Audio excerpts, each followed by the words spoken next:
Why is it that poor people often can hold on to money even when they are lucky not to hit it big? Have you ever noticed that some people once had a lot of money, yet after a short time, they end up right back where they started? Someone may sell a piece of land worth hundreds of thousands of dollars, but just a few years later, they were borrowing money dollar by dollar. Another person might land a huge contract and suddenly rise to success, only to lose everything because of a few seemingly harmless decisions. Some even win the lottery and walk away with a suitcase full of cash. But after just 2 or 3 years, they are working day and night just to get by. So why does it happen? The money came, and not a small amount, but it slipped away quietly without a sound.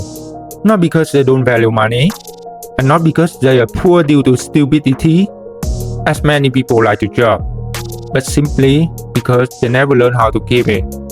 They never had a mental foundation that allows money to stay with them for the long run. We often think that as long as we have money, our life will automatically change. But the truth is, money itself never changes anyone's life. Money only amplifies the person you already are. If you are negative, money will magnify the mistakes. If you lack knowledge, money will speed up your losses. If you don't have the right skills, money becomes pressure instead of a foundation. That's why becoming rich and still ending up poor isn't rare at all. Not because the money isn't enough, but because the poor mindset is still there. Old habits are still there. Emotional reactions are still there. And when the mindset doesn't grow as fast as your income, no matter how much money you receive, you will eventually lose it all. I'm sharing this not to criticize anyone, but so that people like us, ordinary people, can face the truth clearly. If one day you have the chance to hold a large amount of money in your hands, are you ready? Not ready to spend it, but ready in how you think, how you decide, and how you keep that money with you. And that's why in today's podcast episode, we are going to dive into 3 things why people often lose money right after they get it, and the common mistake that turn luck into a burden. And if you are holding a big opportunity in your hands, how to avoid repeating the same old failures, because real opportunities don't show up many times, and when they do, you need to know how to turn them into a lunchbox, not a trap. That's one thing that sounds like a joke, but it's painfully true. When money comes too fast, it becomes a kind of trouble. Because when money arrives faster than your mindset can keep up, the ending is almost always the same. Money comes and money goes. Imagine this: someone who has ridden an old motorbike their whole life suddenly gets gifted a supercar. They're excited, of course, but if they don't know how to drive it, that car is nothing more than something to look at. And if they try to drive it, it might be the very thing that puts them in danger. Money works the same way. If you are not ready to keep it, money isn't necessarily a blessing. Money, by nature, isn't a good or bad. It's simply a test. For someone with a solid foundation, money becomes leverage. For someone unprepared, money becomes a lesson.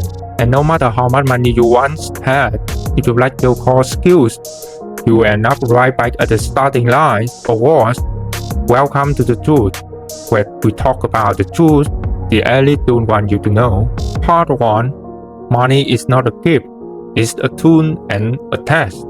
Society is full of fascinating stories about money, and the story of someone holding millions today and losing everything tomorrow is far from rare. Some people win the lottery jackpot. Some sell land and walk away with millions. Some finally land a huge contract after 10 long years of struggling in business. Yet, just a few years later, they find themselves right back where they started. Sometimes even worse. You might say, money is just a tool. If I have money, doesn't life become easier? Yes, money is a tool. But a tool cannot compensate for someone who doesn't know how to use it. It's like handing a gun to someone who doesn't know how to shoot. The result might be shooting their own foot, or giving a luxury yacht to someone who has never touched a steering wheel. They could drown in the middle of their own ocean. Money is never the problem. Money simply exposes who truly you are. It amplifies both your strengths and your weaknesses. A study conducted in the US in 2011 showed that nearly 70% of lottery jackpot winners lost everything within just 5 years. The story of Jack Whittaker, who won $315 million in 2002, is one of the most heartbreaking examples. After a few years of living in luxury, he faced bankruptcy, went through a divorce, and his daughter and granddaughter both died from drug-related issues, and all of it began after he had money. He once said in an interview, "I wish I had torn up that lottery ticket." Why did it turn out this way? Because he had money before he had the mindset to keep it. Money doesn't change anyone. It simply flings open the door and lets what already inside you spill out even faster. If you are negative, money will magnify the mistakes. If you are insecure, money will make you panic as soon as you see it disappearing. And if you lack knowledge, money becomes the tool that speeds up the wrong decisions even more quickly. People often dream of achieving financial freedom by suddenly receiving a large sum of money. But in reality, many people who rise from nothing end up managing money better than those who suddenly become rich. Because those who truly grow up in poverty, if they learn the right mindset along the way, understand every dollar they earn on a deep level, they value it, they use it strategically, these people don't become wealthy because of luck. They become wealthy because of discipline, not because someone hands them something, but because they patiently build everything themselves. They know how to distinguish capital from profit, liabilities from assets, and most importantly, they understand that keeping money is the beginning of wealth, not just touching it. Meanwhile, people without a financial foundation, when money comes too quickly, are often driven by emotion instead of logic.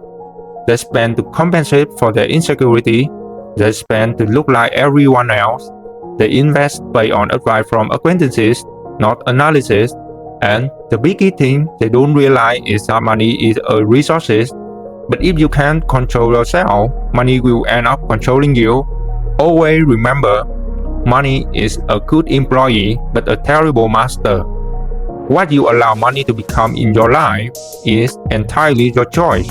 A person might earn money by coincidence, but whether they can keep that money is never a coincidence. You need financial thinking. You need to know how to plan, how to allocate your cash flow, how to create new income streams from the assets you already have. You need to know how to invest to grow the value instead of trading temporary pleasure. It requires skill to read reports, to understand the market, to analyze risk, to control the emotion, and it even requires a personal philosophy, knowing what's enough, knowing how to slow down, and knowing how to listen. I don't deny the value of money. Money helps you expand your options. It allows you to buy time, create safety, and invest in your health and education. But if you don't grow rich from the inside, meaning your mindset, behaviors, and the way you respond to risk don't change, then no matter how much money you get, it will leave you sooner or later. It's like putting a child in a supermarket. They don't know how to choose things that help them live well long term. They only know how to choose whatever is shiny, colorful, exciting, or instantly satisfying. This is what you might call a circle of sustainable poverty. People think they have escaped poverty, but in reality, they have only taken one step outside the door. They haven't learned how to walk yet, and they fall because they are wearing someone else's shoes.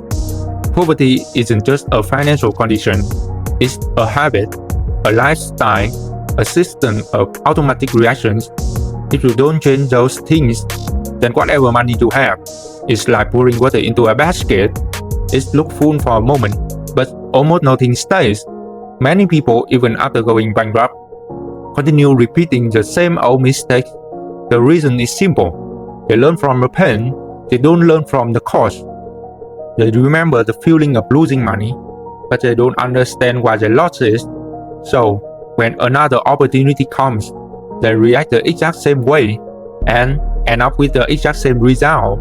That's why the first thing you should do when you get money is not spending it, but pausing to learn.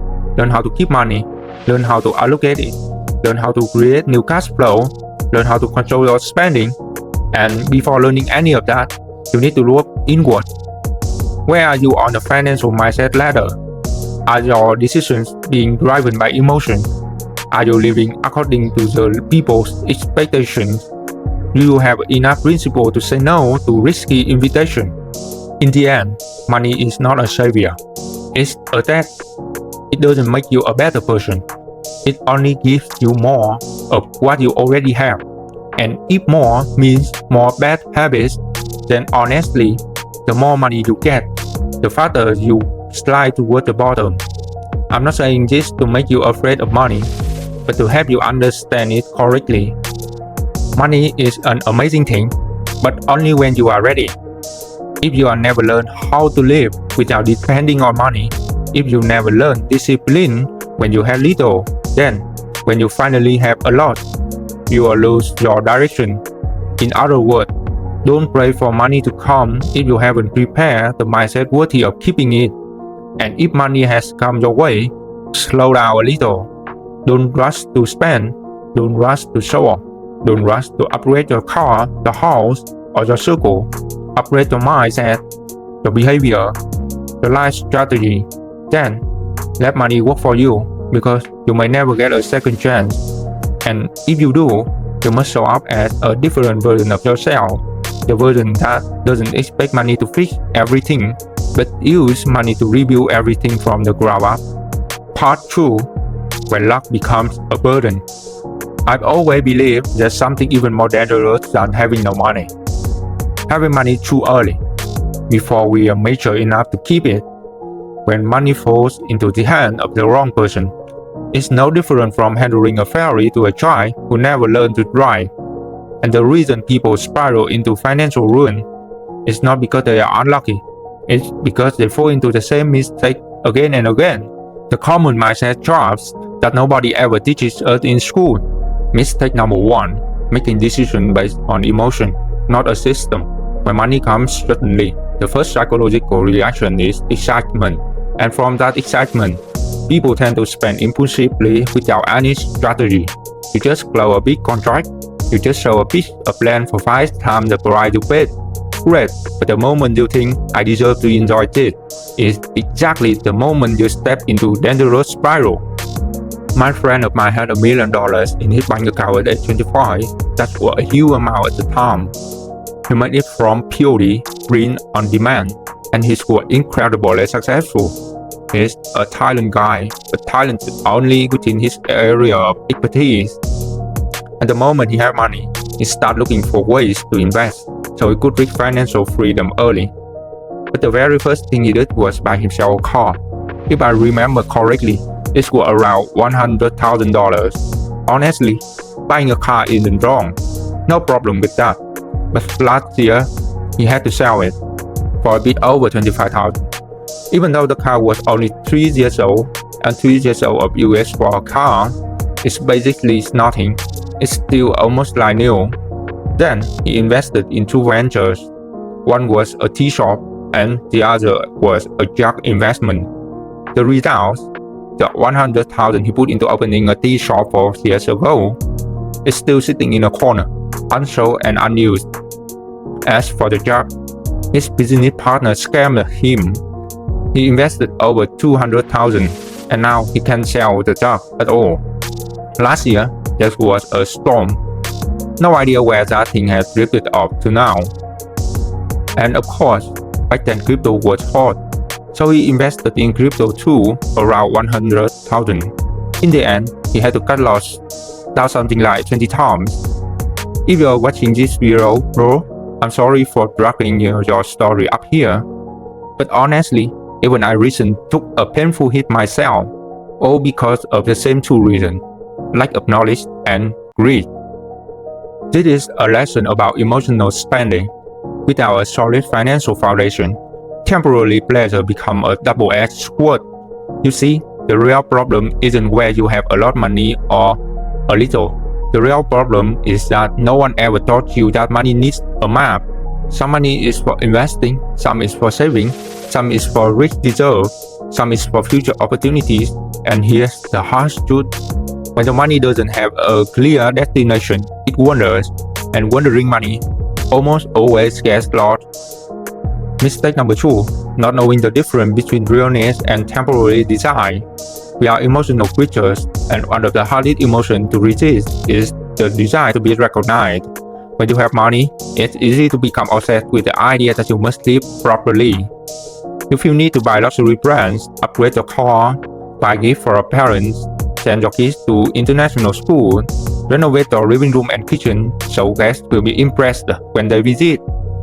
All of that sounds reasonable, but the real question you must ask is, does this bring any long-term value to your life? Most people think they are poor because they don't have enough money to buy what they need. But the truth is, poverty begins when you don't know what truly matters, and when you let desire guide your decision. Everything you buy, whether it's an apartment or Gucci shirt, is nothing more than a long, expensive detour. Mistake number 3, not having clear financial boundaries with other people. When you have money, don't assume you are just richer. In reality, you are walking around with a sign on your forehead that says, I have ability to help. And instantly, you become a target. Relatives start asking for loans. Friends invite you to join investments. Neighbors come for favors. And even someone from the past suddenly call to talk. At first, all the requests sound heartfelt and meaningful. But if you don't have principles, if you can't say no, if you don't set boundaries, then you will become the person who keep feeding other people's expectations with your own money. When you start making a bit of money, suddenly you are the one people go for drinking parties, the one they invite to join a startup, the one they ask for urgent loans because only you can help me right now. And the moment you refuse, you are immediately labeled as stingy or selfish. But when things go wrong, when the business loses money, no one shares the load with you. No one carries the burden with you. Money is a test of relationship. It reveals who truly respects you and who only respects your wallet. And if you are not clear-headed enough to see the difference, you will soon be drained financially and emotionally. Part 3. How to turn money into a land patch, not a trap. So, if you are about to receive a large amount of money, or you already have it, what should you do to break out the circle of poverty and actually use this opportunity to change your life? I don't have a perfect answer for everyone, but for people who have been through enough, there are 3 principles that never change. First, train yourself to think in terms of managing money, not just spending it.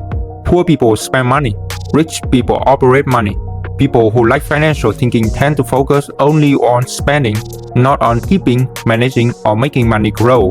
You need to learn how to build a money system, your inflows, outflows, fixed expenses, emergency fund, and investment.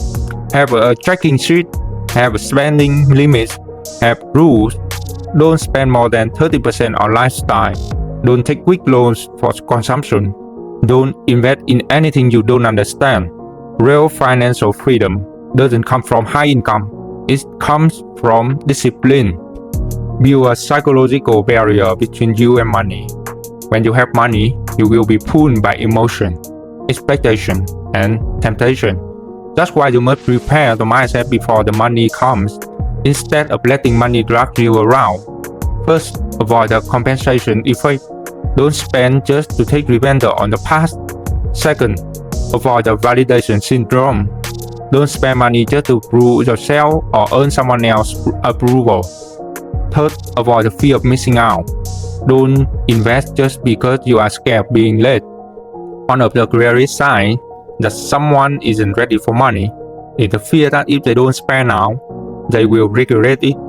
But people who are truly ready think differently. They are afraid of spending on the wrong things.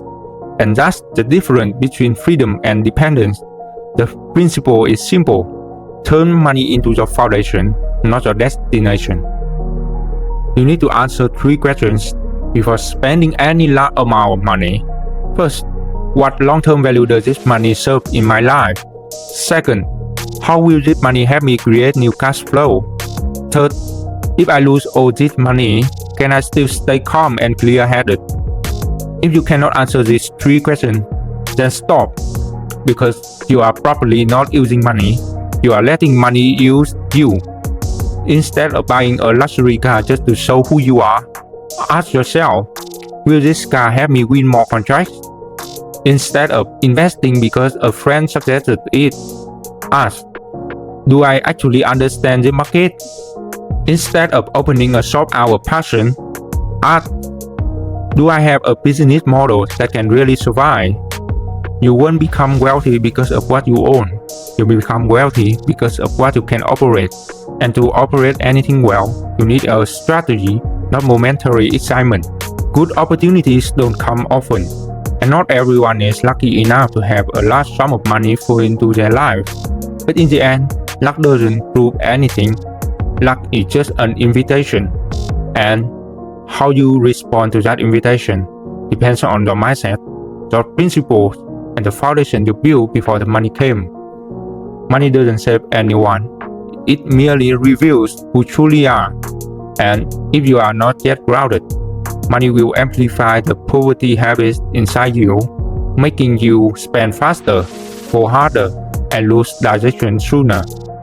But if you already have a solid foundation, you know what you want, you control your emotion, you have a clear financial system, the money becomes a launching pad, not a trap. Remember this, no one can keep money if they cannot first keep themselves. And sometimes, keeping money is not about knowing how to spend, but knowing when to stop. Part 4. The environment around you when you have money. That's something strange, but absolutely true. When you are poor, no one really cares how you live. But the moment you have a little money, suddenly the whole world cares more than necessary. You become the center of invitation, expectation, and those half-joking, half-serious comments like, wow, you are rich now, huh? Big meal today, the treat, right? Or the message that sound innocent but are heavy in intention. Can you lend me some money to get through this month? Let's chip in and open a coffee together, just for fun. Debt collectors are after me, can you help me out? If you don't set a clear boundaries, that money you just earned won't really be yours anymore. It becomes a tool to maintain relationships, save face, and fulfill promises you never actually made. Once money leaves your pocket out of politeness or pressure, it rarely comes back. And the painful truth is, everyone who borrows from you when you have money always seems to have a perfectly reasonable reason. Society has a hidden trap. It dislikes people who are too stingy, yet it exploits people who are too generous. And if you don't know how to say no at the right time, you are digging a hole for yourself, a hole to bury your finance, your reputation, and even your clarity of mind. Part 5. Money is a test, not a lifeline. Remember this, money doesn't change people. It simply reveals who they truly are. Some people become better when they have money because they use it to invest in themselves, support their family, or spread value to others. But others, who were already unstable inside, become arrogant in the moment they get rich, destroying the very relationships that once lift them up. Money is an amplifier. It's like a spotlight shining directly onto your characters. If you lack knowledge, money will help you make bigger, faster mistakes. If you are insecure, money will push you to buy acceptance by overspending and showing off. If you lack self-control, money will drag you deeper into risky investment, gambling, or shady ventures. And when the consequence hit, money will be the first thing to disappear, leaving you to face everything alone. Many people believe that once I have money, I won't have worries anymore. But they forget one thing, money is not medicine, it's an exam, and if you never study it, of course, you will fail. Some people get a second chance, they restart wiser and more grounded. but others fall too deep, crushed by debt, broken confidence, and a mind that no longer judges itself. They become suspicious of everything, close themselves off, and even lose faith in the value of hard work. The price of being unprepared for money is not just losing the money itself. It's losing yourself, losing discipline, losing trust, losing relationships that once mattered, and losing the chance to begin again. Part 6. You keep money with your heart and your mind, not with your hands. I don't have a formula for getting rich quickly, and I'm not here to tell you what to invest in or how you should spend your money. But after a series of doubtful mistakes, there are few lessons that I believe hold true for most of us, especially for those who have known scarcity, who have had money and have also lost it. Money never gives anyone. Only people who stay clear-headed can keep money. And staying clear-headed isn't simply about being smart, having degrees, or taking a few financial courses, but rather the combination of 3 elements below. Factor 1. Having the right mindset about the value of money. Money is a tool, not a destination. It does not measure success. It does not make you more worthy. It only gives you more choice, but only if you already know where you are going. And once you truly realize this, you will stop chasing money at all costs. You will stop spending money just to fill the emptiness inside you. Factor 2. Financial management skills. You need to learn how to plan your cash flow, control your spending, allocate your budget, set up an emergency fund, and understand the risk behind every investment. You cannot keep money if you don't even know where it's going or what it's flowing into. Money never sits still in your pocket. It always wants to run somewhere. The question is, are you leading it or are you letting it run on its own? Factor 3. The ability to control your emotions and the courage to say no. Money amplifies the emotions. It makes you more excited, more fearful, more greedy, and more concerned about the price. Those who keep money for a long time are the ones who can say no to every temptation, to every social pressure, even when it comes from family. The courage to say no to an unnecessary drinking party, to a wage, let's invest together, to helping someone when yourself are not stable yet. Money is wonderful if you know how to use it, but it becomes a knife if you use it wrong, and no school teaches us this. We only learn it after paying the price. If today you have money, don't rush to spend it. If today you don't have money yet, don't rush to complain about the fate. Use this time to build your foundation, read, observe, learn from the failures of others, and change your principles. Money will come, maybe not this way, but another way. But if you are not ready, it won't stay with you. To keep money, you must first keep yourself. And that's why in every lesson about money, the biggest lesson is always the lesson about mindset. Thank you for listening to today's podcast episode. If it brought you a wow, I would love a like. If it went beyond that, a subscribe would mean the world. For now, goodbye and see you again in the next episode.